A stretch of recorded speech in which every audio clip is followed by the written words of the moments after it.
Today, on Hot Topics, a quick word about the Nephilim because there's plenty of long videos about the Nephilim.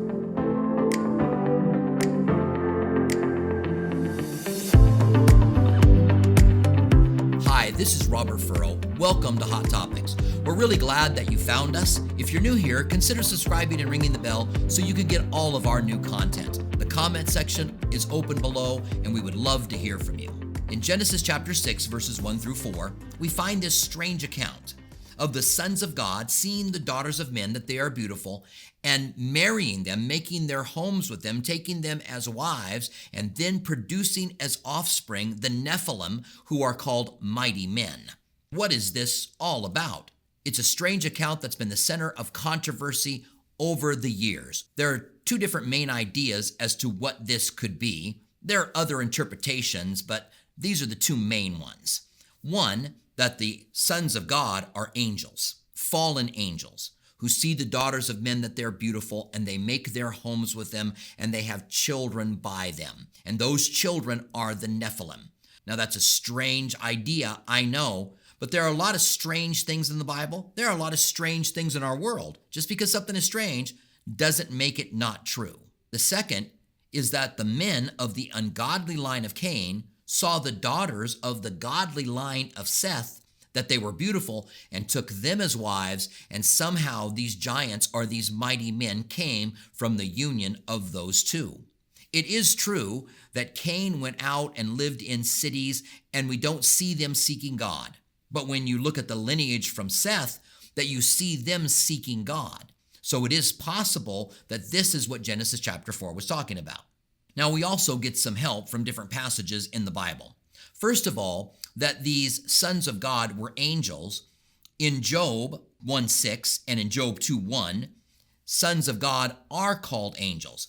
That the sons of God were numbered before God, and Lucifer was numbered among them. We even have Lucifer here being called a son of God. And then in Job 38:6 and 7, it says, "Where were you when the foundations of the world were laid, and all the morning stars sung together, and the sons of God shouted for joy?" Here we have the sons of God being created before the world was. When Jesus was asked a question as to whether or not there would be marriage in heaven, he said that we would be like the angels of heaven who do not marry. And so many have said that it cannot be the sons of God. But we don't know that. There's a lot about angels that we do not know.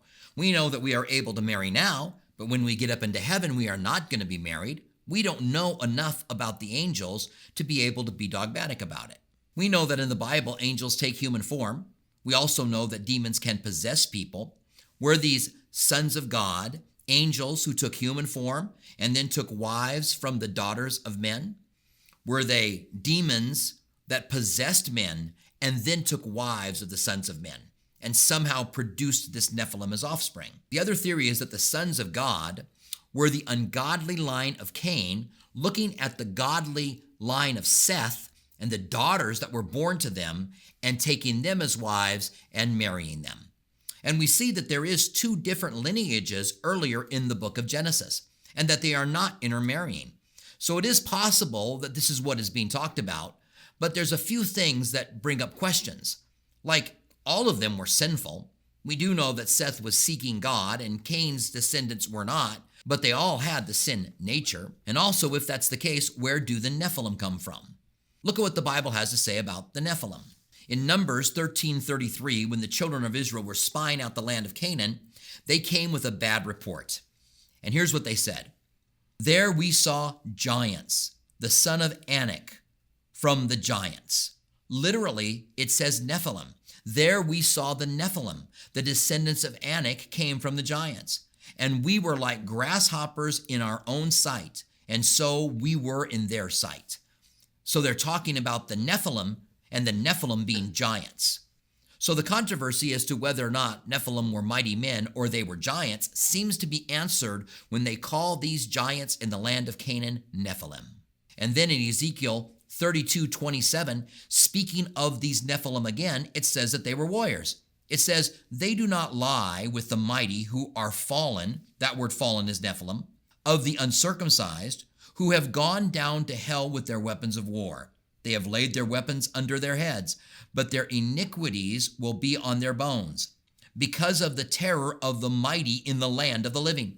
So here it seems that these Nephilim were warriors that terrorized the land of the living. This can give us some help. There are some New Testament passages that are interesting as well.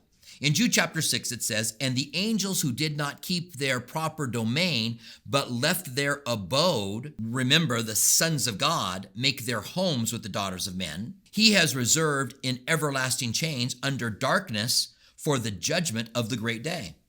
So it would seem that there are angels who get out of line and that God puts them in prison and reserves them for judgment until the great day. That right now demons are allowed to roam the earth, but if they go too far, that God locks them up. In the same thought is 1 Peter 3, 19 through 20. "But whom also he went and preached to the spirits in prison, who formerly were disobedient, when once the divine long-suffering waited in the days of Noah." So that in the days of Noah, there were spirits who were disobedient. If that's not Genesis 6, 1 through 4, I don't know what it would be. Then it says, "While the ark was being prepared, in which a few, that is 8 souls, were saved through the water." And then we have 2 Peter 2, 4 through 6. "For if God did not spare angels who sinned, but cast them down to hell and delivered them into chains of darkness to be reserved for judgment, and did not spare the ancient world, but saved Noah, 1 out of 8 people, a preacher of righteousness." So again, talking about those days of Noah, we have spirits that didn't keep their proper place and were kept in chains. Both of these theories are very old. The idea that the sons of God are angels is older than the idea that it's the descendants of Cain. But the idea that the sons of God are the descendants of Cain go back all of the way before to the time of Christ. But it's clear to us that the idea that they were angels goes back much further.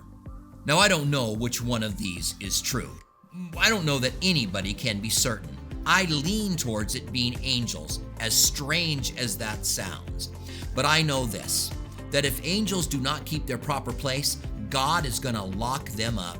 And you and I have been given power over the enemy. Jesus said, "Behold, I give you power to trample on serpents and scorpions, and over all the power of the enemy, and nothing will by any means hurt you."